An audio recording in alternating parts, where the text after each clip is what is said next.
Welcome back to Veronica Live, and we are here with Shawn Wilson, and he is the CEO of Mayhem Solutions Group, which, oh, by the way, I love that word mayhem, Shawn. So welcome to Veronica Live. Yeah, I think people liked it too much. I had to rebrand it a couple years ago. So tell us about your background first, because you're the CEO of the Mayhem Solutions Group, and what your mission is. So I am former military, former law enforcement. I was in the Army. I did 8 years, 6.5 years as a law enforcement officer outside of Washington, D.C. in the suburbs of Prince George's County. Wow. Yeah. A little rough up there in then, Prince George's. Yeah. And it's even rougher now. My daughter still lives there, and she tells me and gives me news updates all the time.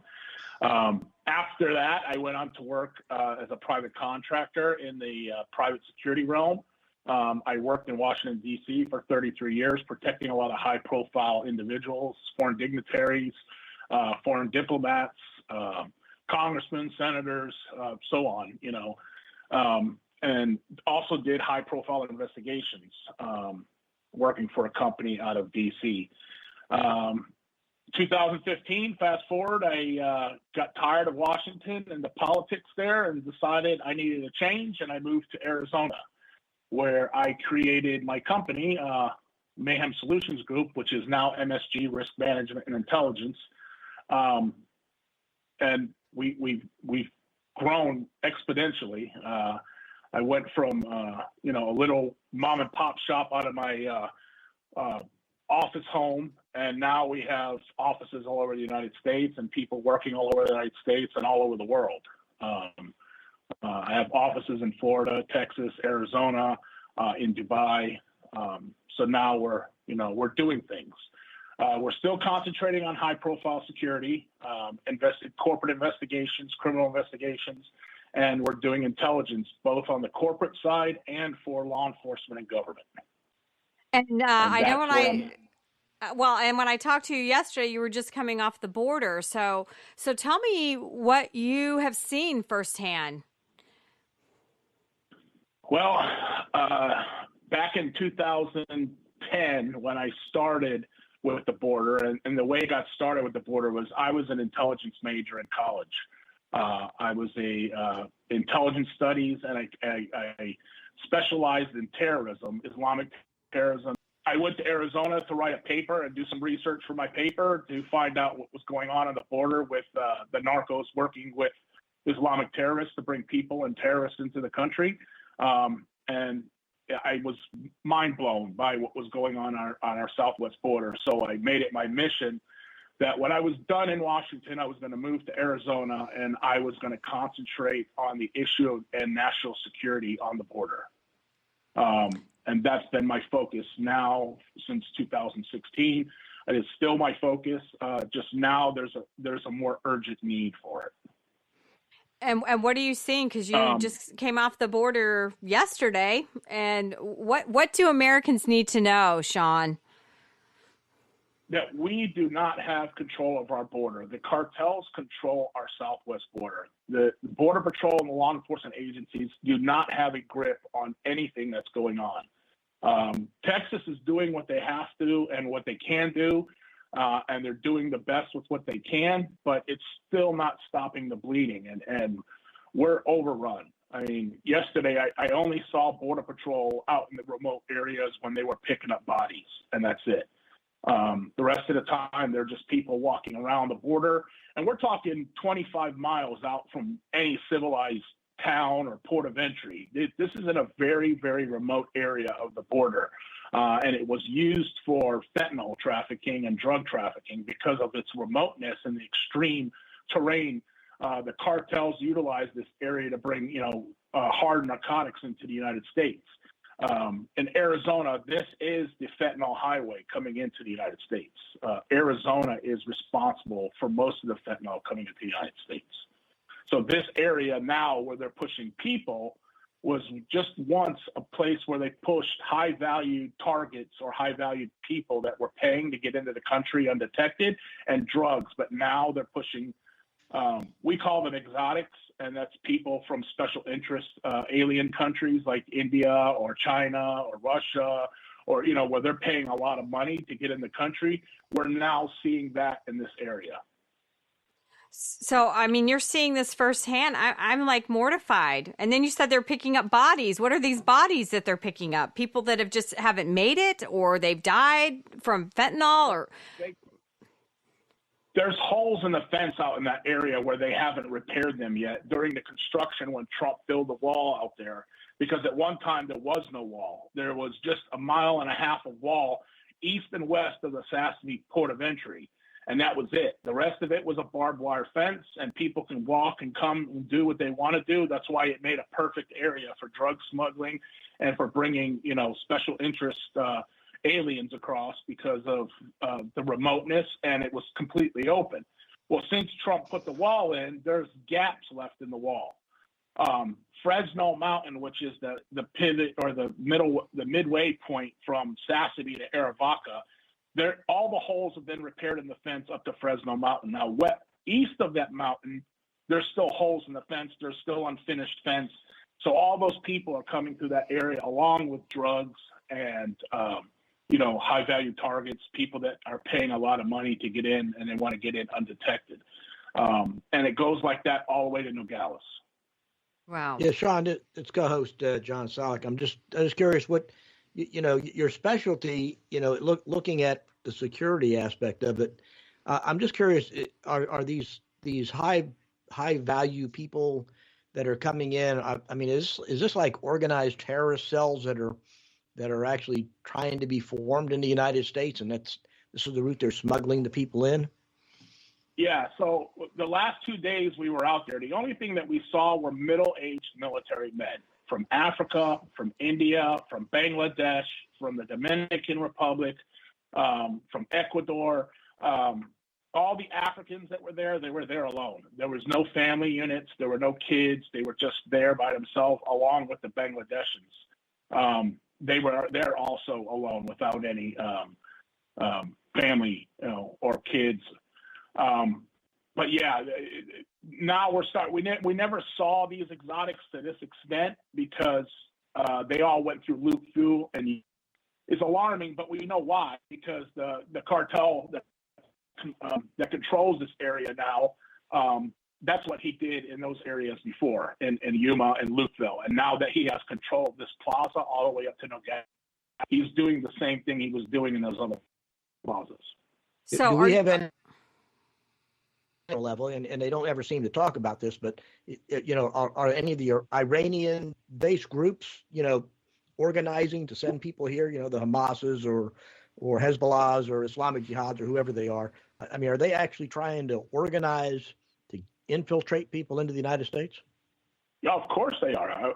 They're going to exploit this vulnerability that we have on our southwest border. Every bad guy to the United States is utilizing this as a way to get into the United States. And it's been that way for years.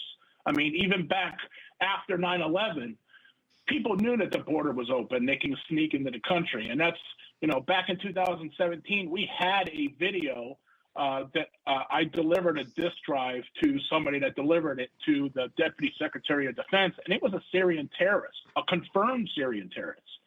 And they later captured him in Washington, D.C. And so this is not an area that's, new to this. This is something that's been happening for a long time, and they're just exploiting it now to the fullest. And why do we bother with passport checks and that kind of stuff? I know if I go out of the country and I come back in, flying to New York or Atlanta or whatever, I go through customs, got to show passport and get inspected and all this kind of stuff. Why are they even bothering with that if they don't care anymore? I don't know. I don't know why people can't just fly on an airplane and come to an airport and then come in that way. This way we're at least documenting through facial recognition and all that stuff that these people are coming in, and we can match them with any databases or biometrics that we've collected over the years of terrorists or anybody else. That would be a safer way to do it. But, we're over 200 people now that they've captured this year. This year has been the worst year, or last year, the 2023, has been the last year, or the worst year for capturing terrorists. Over 200. And that's just confirmed. That's what they know, that they've touched them, they put hands on them, and they have a database. They've either matched it with biometrics or fingerprints or something because they were in Guantanamo Bay or they were in Afghanistan and Iraq, and they knew who these guys were. What they don't know is here is even more alarming, because if you take the number of people that are here now, multiply it times 3 or 4. Because the border is wide open in areas, and Border Patrol is not patrolling the border. All they're doing is grabbing bodies from the border and taking it to processing and processing what they have. And it's just a repeated cycle. It's a transportation system now for the U.S. government to remove illegals from the border to the processing centers. So Shawn, you are in this business. You're in the trenches on the front lines. I mean, I'm scared to death, and I don't know how to wake up America. So what do Americans need to know? I mean, because I know when we were talking, you said you've been targeted by the left. So I wanted you to tell us about that. And what can we do as Americans to stop this? I mean, we are being overrun. We don't know who these people are. What can I do? I know 2024, I keep telling all of my friends and acquaintances that we have to take the White House back so that we can secure our border. So tell me what your thoughts are on this. Well, people are visual creatures, and they want to see it, or it doesn't exist. So that's what we've been trying to do, along with our partners like Jason Jones and Victor Avila and the people from Border 911 and Turning Point USA. I work with all those organizations. I also work with other agencies, state agencies and federal agencies that want to make a difference and try to do this, and we try to pass that information along. But the American public, I mean, the left in this country are just blind, or they're intentionally just denying what's happened to get votes or to get people, to take their side. Because we had a reporter yesterday down on the border, and the facts that she spewed, she doesn't believe there's armed cartel members on the other side. Interviewed the AK-47s. They were beating women and children, forcing them, sticking guns in their faces. You're interviewing me and you're spewing hate about what I'm doing and how I'm exposing the problem. But are you talking to the migrants that you're here surrounded by? Are you asking them questions? Because she spoke perfect Spanish. She could easily have asked some of the Spanish migrants what was going on, and they would tell you, because we have Spanish speakers on our team. And we interview and interrogate migrants when they come across, so we know what's going on, how they're treating the migrants, how they're moving the migrants, what they're paying to get across, because nobody comes across that border without paying. So that's all information that we need to give to policymakers, people making the decisions, people doing the enforcement on the border. And that's the kind of information that we're collecting on many platforms. Well, that's amazing. We did have Victor on this morning, and I hope he wins, because it's going to take a Victor Avila to clean up this border. So what are we missing, Shawn? Well, you didn't tell me about how the left has targeted you. You were telling me that yesterday. Oh, yeah. They've since my last visit to the border in Lukeville, they've posted pictures of me being the CEO and saying that I'm a right-wing extremist, I'm anti-government. That's so far from the truth. They try to paint me as a racist. I'm a son of an immigrant. Okay, I want everybody listening right now that has any doubt about who I am and my character is. I'm a son of an immigrant. I was married to an immigrant. I have a biracial daughter and biracial grandchildren. I am far from being a racist. Okay. And I don't want any harm to these immigrants. There's a process to get into the country, and people need to be vetted. We just can't let everybody open the door and say, come on in, because everybody doesn't have good intentions. Not only that, they're spreading diseases. There's other things that are going on that we need to make sure that we're not bringing in this country. We have a population of people that we need to protect that are citizens and non-citizens. So there's a vetting process. And some of these countries of these people claiming amnesty, they're not even cleared for amnesty. They don't qualify for it. So everybody's claiming amnesty, and people are coming from different countries that don't meet the criteria to even claim amnesty. So what are we doing here? You know, Shawn, that's what you brought up a good point there about the diseases, you know, because we're starting to see diseases that these migrants, these illegal, I'll call them what they are, they're illegal aliens, are bringing in, you know, where tuberculosis is on the rise. They're talking about polio. I mean, stuff that we thought was gone. Everything. Yeah. And you know, and this stuff is just spreading like wildfire, and particularly in the big cities, because these people are all jammed into small areas and they start infecting each other. And I think we're going to have a public health crisis on top of the security crisis. Not only that, we're going to have an economic and a financial crisis in this country, and that's the intent of all this. So nobody's asking the hard questions. Why is this happening? All we keep talking about is the people, and the news agencies, all they keep showing is the bodies coming across the border. Who's pushing this? Who's funding this? Where is this coming from? You know, and I can tell you where it's coming from. This is China doing it. China is weaponized immigration, and they are also using drug warfare to destabilize the United States. You know, SOCOM wrote white papers on this very topic, and they've even said that this is what's happening. Yeah, I'm just curious what your view is. You have a global perspective, and it's not just the United States that's seeing this. Europe is seeing the same kind of migrant invasions. You know, is this a coordinated effort across the world? Well, it started in Europe after the Arab Spring, after the fall of Egypt and all these other Islamic countries that, you know, I think in Wesley Clark's book, he said there were 7 countries that the United States were going to destabilize.